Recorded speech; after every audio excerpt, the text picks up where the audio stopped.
नमस्कार दोस्तों, कैसे हो आप सब लोग। मैं रवि आपका स्वागत करता हूं आपके यूट्यूब चैनल सरकारी जॉब अलर्ट पे। दोस्तों, आज की वैकेंसी रहने वाली है टेक्नीशियन, जो कि रहेगी आपके राजस्थान विद्युत विभाग में। तो दोस्तों, जो भी कैंडिडेट आईटीआई करे हुए हो, सर्टिफिकेट हो या डिप्लोमा हो, तो दोस्तों वो सभी इंतजार कर रहे थे कि राजस्थान विद्युत विभाग में कब टेक्नीशियन की भर्ती आएगी। तो दोस्तों, आ चुकी है टेक्नीशियन थर्ड की आपकी भर्ती विद्युत विभाग में। तो दोस्तों, इस भर्ती में क्या एलिजिबिलिटी का क्या क्राइटेरिया रहने वाला है, पहले क्या था, तो और साथ में एग्जाम पैटर्न है वो क्या बदलाव हुआ है या नहीं हुआ, सारी चीजें पॉइंट टू पॉइंट आपको सारी चीजें क्लियर करूंगा। तो दोस्तों, ज्यादा देर करते ना हुए शुरुआत करते हैं इस वीडियो की। और शुरुआत करने से पहले जो कैंडिडेट इस चैनल पे पहली बार आए हैं और वीडियो को पहली बार देख रहे हैं, अगर चैनल को सब्सक्राइब नहीं करा हो सब्सक्राइब कर लीजिए, साथ में वीडियो को लाइक कीजिए और वीडियो को ज्यादा ज्यादा शेयर कीजिए और बेल आइकन दबाना ना भूले, जिससे आगामी जो भी कोई अपडेट हो टेक्नीशियन रिलेटेड या फिर अदर जो आगामी आएगी राजस्थान विद्युत विभाग में, तो उसकी सूचना भी आपको मिल सके। ठीक है दोस्तों, शुरुआत करते हैं इस वीडियो की।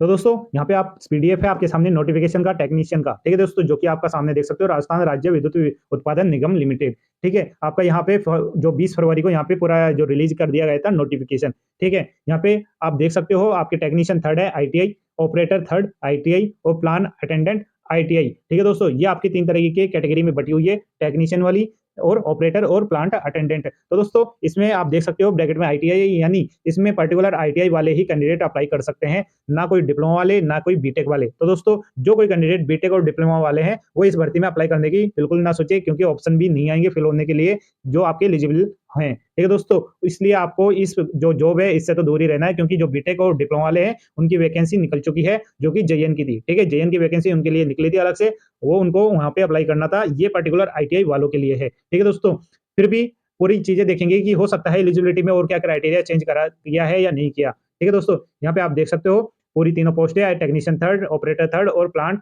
Attendant third. ठीक है दोस्तों, इसके बाद में यहाँ पे आप देख सकते हो, इसमें से दोस्तों आपको क्लियर कर देता हूँ, आपकी 2 ही कंपनी है जिसमें वैकेंसी निकली है। अब दोस्तों, एक चीज और क्लियर कर देता हूँ, जो कोई कैंडिडेट पहली बार वैकेंसी में फिल कर रहा है, ठीक है, और नॉलेज नहीं है दोस्तों, तो दोस्तों आपको क्लियर कर देता हूँ, आपके सामने जो राजस्थान में टोटल 5 कंपनी है विद्युत विभाग रिलेटेड। एक है आरवीयूएनएल, आरवीपीएनएल, जेवीवीएन, एवीवीएन और जेडीवीवीएन। तो दोस्तों, इसकी फुल फॉर्म मैं बता देता हूँ। पहली है राजस्थान विद्युत उत्पादन निगम लिमिटेड। ठीक है, उसके बाद सेकंड है राजस्थान वितरण प्राधिकरण निगम लिमिटेड। ठीक है, उसके बाद आता है जयपुर विद्युत वितरण निगम लिमिटेड, और उसके बाद में अजमेर है, इसके बाद में जोधपुर है। ठीक है, ये आपके जयपुर, जो अजमेर और जोधपुर, ये 3 है, बाकी ये 2 आपके पूरे राजस्थान वाली एक कॉमन संस्थान है विद्युत विभाग वाली। दोस्तों, अभी हाल फिलहाल आपकी 2 ही कंपनी में वैकेंसी निकली है। ठीक है, आपकी आरवीयूएन और जेवीवीएन, यानी राजस्थान राज्य विद्युत उत्पादन निगम लिमिटेड।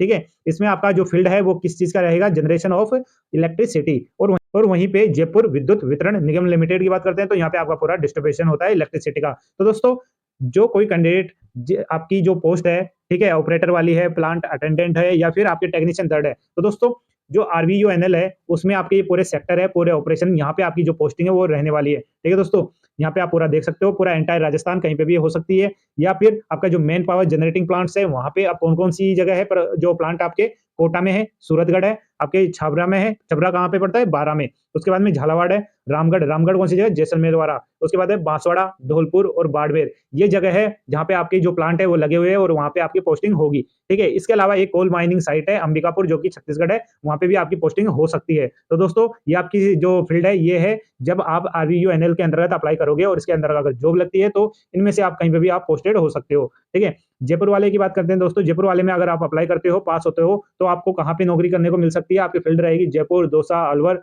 भरतपुर, धौलपुर, सवाई माधोपुर, टोंक, करौली, कोटा, झालावाड़, बारा, डीग, कोटपुतली, बहरोड, जो कि आपके अलवर की साइड है, और खेड़तल, तिजारा, बूंदी डिस्ट्रिक्ट। तो दोस्तों, ये आपकी जो डिस्ट्रिक्ट है वो सारी दिए गए हैं, जो कि आपके जयपुर विद्युत वितरण निगम लिमिटेड के अंतर्गत आते हैं।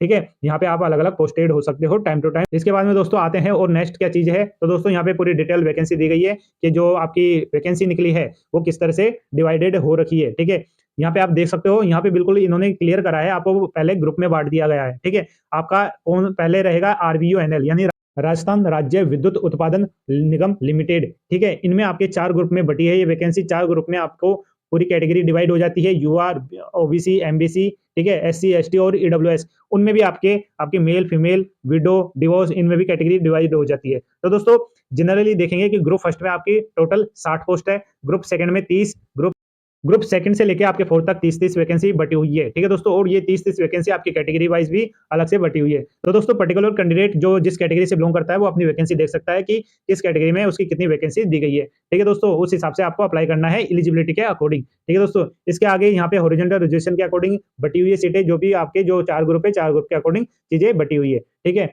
आप अपने जो भी हॉरिजॉन्टल रिजर्वेशन के अंतर्गत जो भी कैंडिडेट आते हैं, चाहे वो पीडब्ल्यूडी वाले हो या फिर एक्स सर्विसमैन वाले, ठीक है, या फिर आउटस्टैंडिंग स्पोर्ट्समैन वाले हो, या फिर कोई कैंडिडेट जो पहले से सर्विस है पूरे निगम में, यानी जो विद्युत विभाग है उसमें पहले से कैंडिडेट है लगे हुए, तो उनके लिए वैकेंसी है। तो दोस्तों आगे अब आते हैं जो आपका सेकंड रहने वाला है, जो कंपनी है आरवीवीएन जयपुर विद्युत वितरण निगम लिमिटेड, ठीक है। इसमें भी आपको सेम ऐसी कैटेगरी बटी हुई मिलेगी। टोटल पोस्ट यहाँ पे रहेगी 66, ठीक है। अब ये 66 आपके पूरे कैटेगरी में बटी होगी, यूआर में, ओबीसी, एमबीसी, एससी, एसटी और ईडब्ल्यूएस, ठीक है दोस्तों। यहाँ पे आप देख सकते हो यूआर में 22 है और ओबीसी में 14, एमबीसी में 4, एससी में 11, एसटी में 8 और ईडब्ल्यूएस में 7, ठीक है। इस तरह से आपकी 66 पोस्ट हो जाती है टोटल। और हॉरिजॉन्टल रिजर्वेशन के अंतर्गत यहाँ पे आप देख सकते हो रेगुलर वाली बैकलॉग का कोई है तो वो, और टोटल आपके यहाँ पे दी गई है। तो दोस्तों जो भी कैंडिडेट जिस कैटेगरी से बिलोंग करता है वो देख सकता है, पीडब्ल्यूडी, एक्स सर्विसमैन या फिर आउटस्टैंडिंग स्पोर्ट्स पर्सन है वो, या फिर कोई पहले से गवर्नमेंट जॉब में है विद्युत विभाग वाले में, तो वो अपनी सीटें देख सकता है।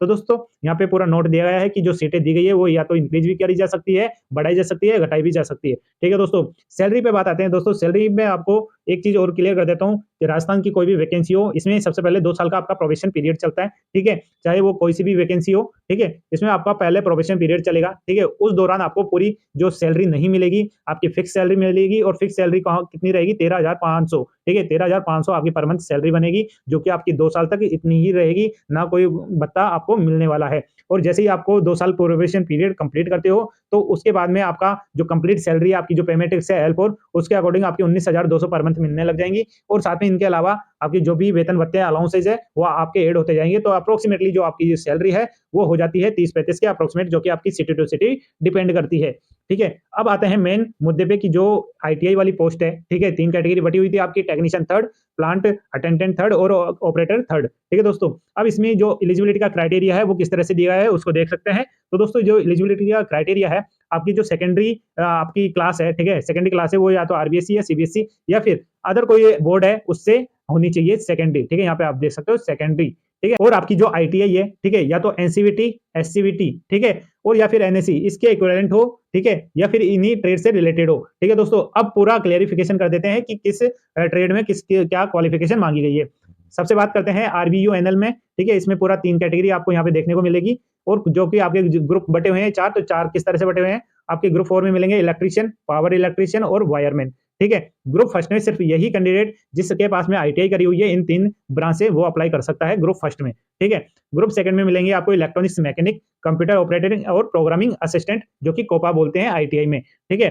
थर्ड में आपके आएगा बॉयलर अटेंडेंट, स्टीम टरबाइन कम एक्सिलरी प्लांट ऑपरेटर, ठीक है। और फोर्थ ग्रुप में आएगा आपका वेल्डर, जो कि गैस और इलेक्ट्रिक रहने वाला है, और साथ में फिटर। तो दोस्तों 4 ग्रुप में अलग अलग ब्रांच बटी हुई होती है। जिस कैंडिडेट के पास में जिस भी ब्रांच रिलेटेड आपकी आईटीआई हो तो वो उसमें अप्लाई करेगा, ठीक है। इसके बाद में जेबीवीएनएल की बात करते हैं, तो जिसमें आपको ओनली टेक्नीशियन थर्ड की पोस्ट देखने को मिलेगी, ठीक है। इसमें आपकी जो ब्रांच है वो रहेगी आपकी electrician, power electrician, wireman, lineman या एसबीए। इस ब्रांच से अगर कोई आईटीआई करा हो कैंडिडेट तो वो इसके लिए एलिजिबल है, ठीक है, वो इसमें अप्लाई कर सकता है।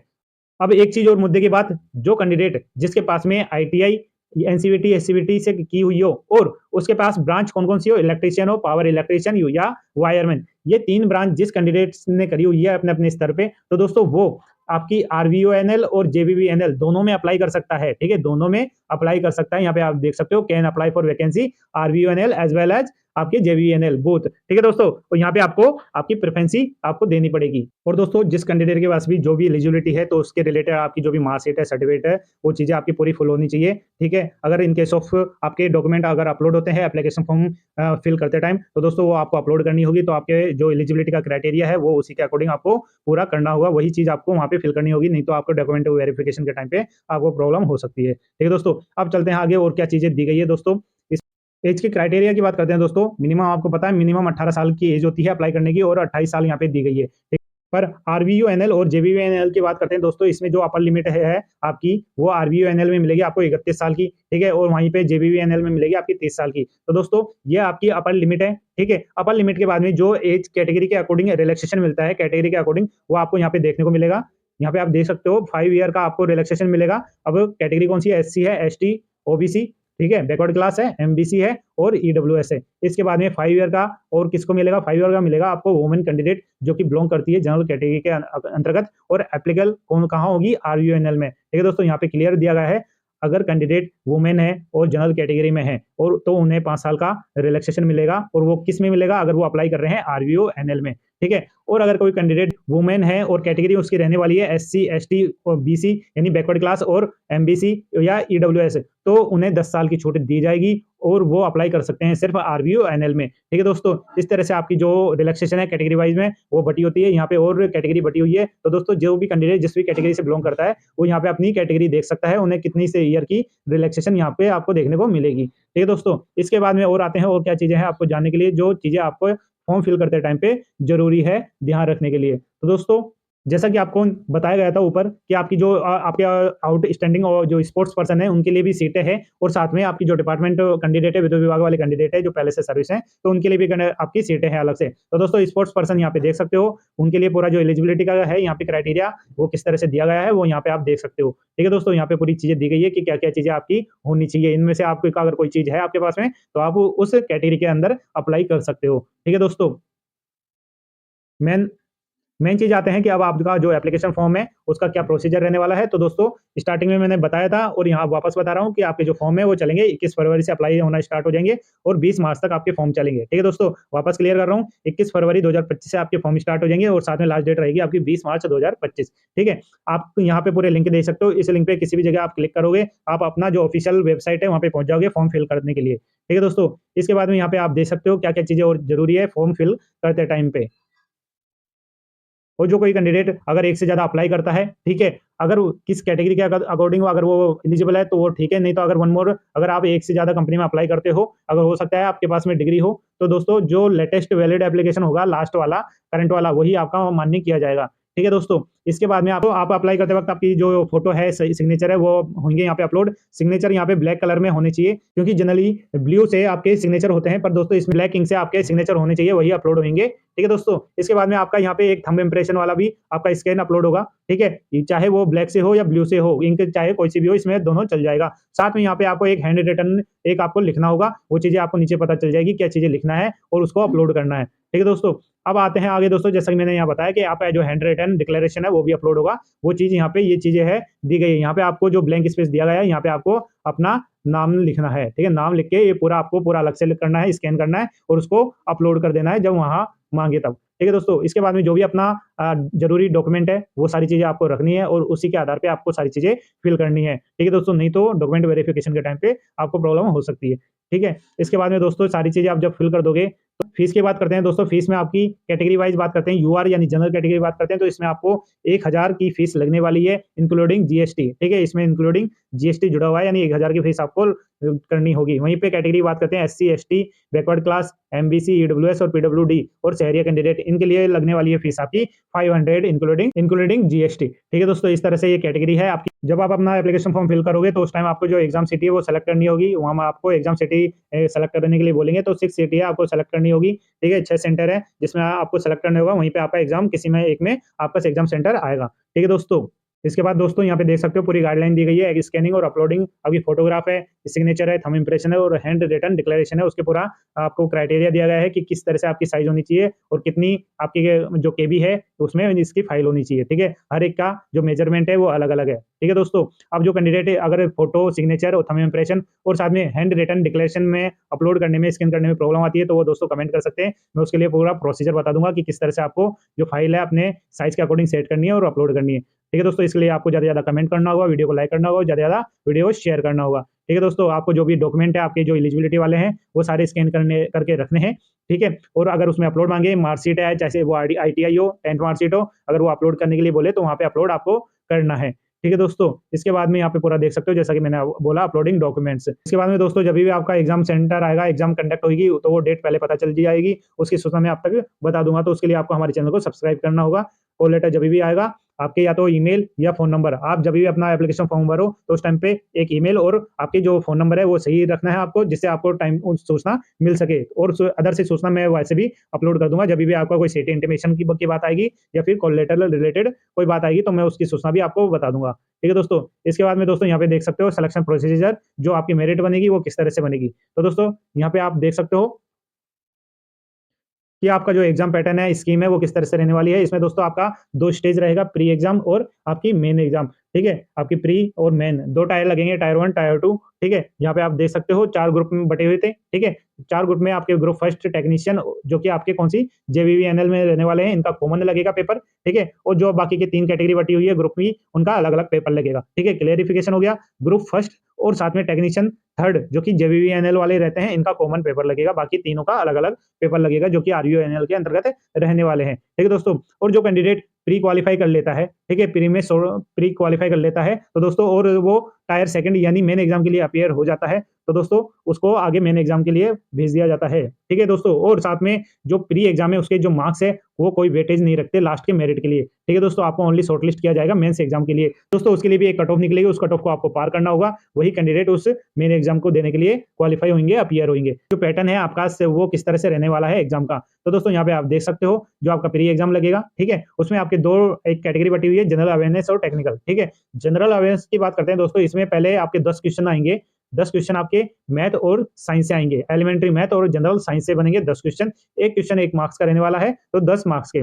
वहीं पे सेकंड आपका 35 क्वेश्चन बनेंगे आपके किस कैटेगरी से? Current affairs, geography, natural resources, agriculture, economic development, history और आर्ट एंड कल्चर आपका जो कि राजस्थान बेसिक रहने वाले हैं। ये जो टॉपिक बताए हैं, सब्जेक्ट हैं, वो बेसिकली प्रॉपर राजस्थान रिलेटेड हैं, वही आपके 35 क्वेश्चन आएँगे राजस्थान रिलेटेड, ठीक है? 1 क्वेश्चन 1 मार्क्स का, टोटल 35 मार्क्स। अब बात करते हैं इंडिया और वर्ल्ड की, जो कि आपका सेम टॉपिक रहेगा, current affairs, geography, natural resources, ठीक है? Agriculture and economic development, history and culture, आपका इंडिया और वर्ल्ड, ठीक है? इसके मात्र आएँगे आपके 5 क्वेश्चन, 1 क्वेश्चन 1 मार्क्स का, 5 मार्क्स, ठीक है? अब आता है मेन जो कि आपका सब्जेक्ट डोमेन रहेगा यानी टेक्निकल वाला रहेगा, ठीक है? जो भी आपकी आईटीआई है, जो भी ब्रांच है, उस रिलेटेड आपका पूरे 50 क्वेश्चन आएँगे, 50 मार्क्स के, ठीक है? अब दोस्तों जनरल अवेयरनेस में जो आपकी कैटेगरी बटी हुई होती है, तो इनके लिए आपको मिलेगा पूरा 40 मिनट का टाइम। वहीं पे टेक्निकल वाले जो 50 क्वेश्चन है, उसके मिलेंगे आपको 50 मिनट का टाइम, ठीक है? इस तरह से टोटल 100 क्वेश्चन हो जाएँगे आपके 100 मार्क्स के और टाइम मिलेगा 1.5 घंटे का टाइम यानी 1 घंटा आधे मिनट। तो जो कैंडिडेट प्री क्वालीफाई कर लेंगे और वो अपीयर होंगे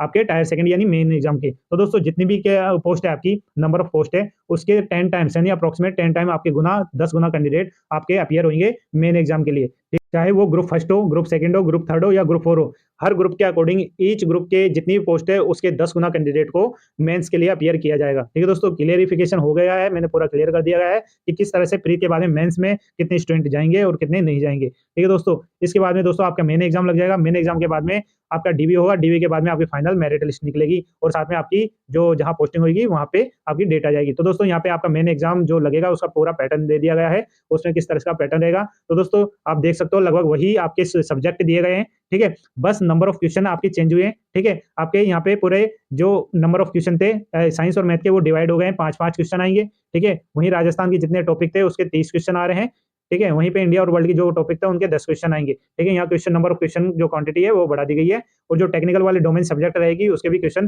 पहले 50 थे फ्री में, यहाँ पे आपको 100 देखने को मिलेंगे। इस तरह से आपको जो जनरल अवेयरनेस वाले टॉपिक्स जो सेक्शन है, इसमें आपको मिलेगा 40 मिनट का टाइम और टेक्निकल के लिए 100 क्वेश्चन के लिए मिलेगा आपको यहाँ पे 80 मिनट का टाइम, ठीक है? इस तरह से आपके टोटल 150 क्वेश्चन हो जाएँगे, 150 मार्क्स के और टोटल मिलेगा 2 घंटे का टाइम आपको, 120 मिनट का टाइम, ठीक है दोस्तों?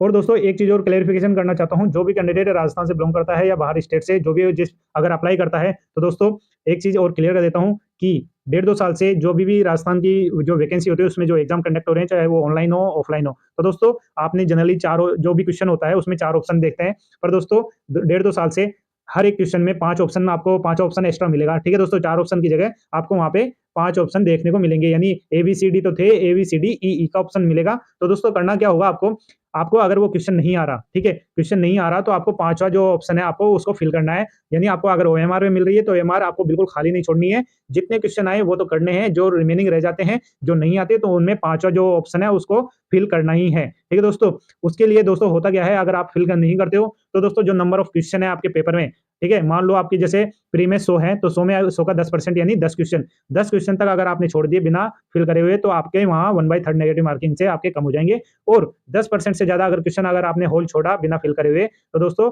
आपको जो ओएमआर है वो चेक नहीं होगी, आपको वहीं से उस भर्ती से बाहर कर दिया जाएगा। इस चीज का आपको ध्यान रखना है। ठीक है दोस्तों, चाहे वो प्री की बात हो या मेन की बात हो, अगर पांचवा ऑप्शन आया आपके पेपर में तो आपको वो फिल करना ही है। ठीक है दोस्तों, इसके बाद में दोस्तों इसमें क्लेरिफाई कर दिया गया है, इसमें कोई इंटरव्यू नहीं है और साथ में कोई नेगेटिव मार्किंग यहाँ पे नहीं दी गई है। ठीक है, और वो भी प्री की बात है, प्री की बात कर रहा हूँ, प्री में कोई नेगेटिव मार्किंग नहीं है। मेन एग्जाम की बात करता हूँ दोस्तों, मेन एग्जाम में आपको नेगेटिव मार्किंग देखने को मिलेगी। ठीक है, वो भी या तो 1/3 होगी या 1/4 होगी। जनरली 1/3 की नेगेटिव मार्किंग अपनाई जाती है।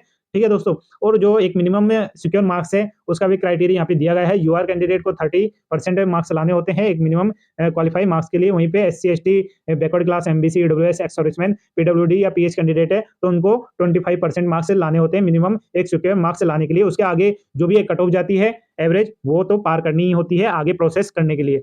अब दोस्तों लास्ट बात करते हैं, जो कैंडिडेट प्री क्वालिफाई कर लिया, अपियर हो गया मेंस के लिए और मेंस का एग्जाम दे दिया है और साथ में मेंस में भी पास हो गया है, तो दोस्तों उनको बुलाया जाएगा डॉक्यूमेंट वेरिफिकेशन के लिए, जो कि आपका 2 टाइम्स रहेगा। 2 टाइम्स जो भी वैकेंसी रहती है उसके 2 टाइम्स कैंडिडेट को आपको डीवी के लिए बुलाया जाएगा। ठीक है दोस्तों, उसमें आपकी जितनी भी सीटें हैं अगर उतने कैंडिडेट मिल जाते हैं तो उनको पोस्टिंग दे दी जाती है। उसके बाद में अगर कोई कैंडिडेट छूटता है तो वेटिंग लिस्ट के द्वारा भर्ती कर ली जाती है। तो दोस्तों वेटिंग होती है नहीं होती ये तो बाद की बात होती है, पर आपको जो डीवी के लिए दोगुना कैंडिडेट को बुलाया जाएगा। ठीक है दोस्तों, आपको जितने भी आपके डॉक्यूमेंट है वो आपको पहले से ही वेल प्रिपेयर करके रखना है। ठीक है, चाहे वो 10 सर्टिफिकेट हो, मार्कशीट हो या फिर आईटीआई रिलेटेड चाहे सर्टिफिकेट हो या फिर मार्कशीट हो, सारी चीजें आपको डीवी, चाहे वो कास्ट सर्टिफिकेट हो, मूल निवास हो, सारी चीजें आपको वेल प्रिपेयर करके रखना है। जैसे ही कोई कंडीशन में अगर जो भी चीज आपको मांगे वो आपको सारी चीजें तैयार करके रखनी है। ठीक है दोस्तों, इसके अलावा अगर कोई भी चीज होती है इंपॉर्टेंट आपको बताने लायक तो दोस्तों उसके लिए मैं अलग से वीडियो बना दूंगा।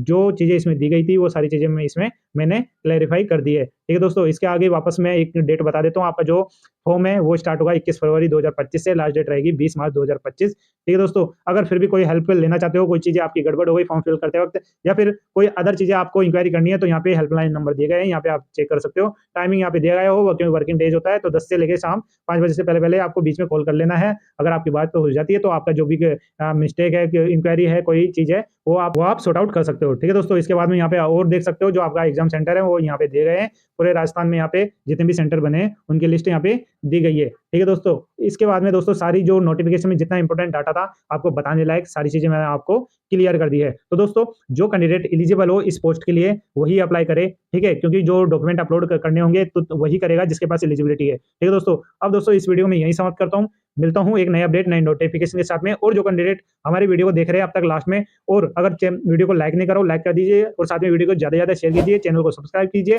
और बेल आइकन दबाना ना भूले, जिससे आगामी जो भी कोई अपडेट हो, चाहे वो टेक्नीशियन 3rd रिलेटेड हो या फिर आगामी जो भी कोई विद्युत विभाग रिलेटेड कोई वैकेंसी आती है तो उसकी सूचना भी आप तक पहुंच सके। ठीक है दोस्तों, मिलता हूँ एक नए अपडेट नए नोटिफिकेशन नए रिजल्ट के साथ में। धन्यवाद, जय हिंद।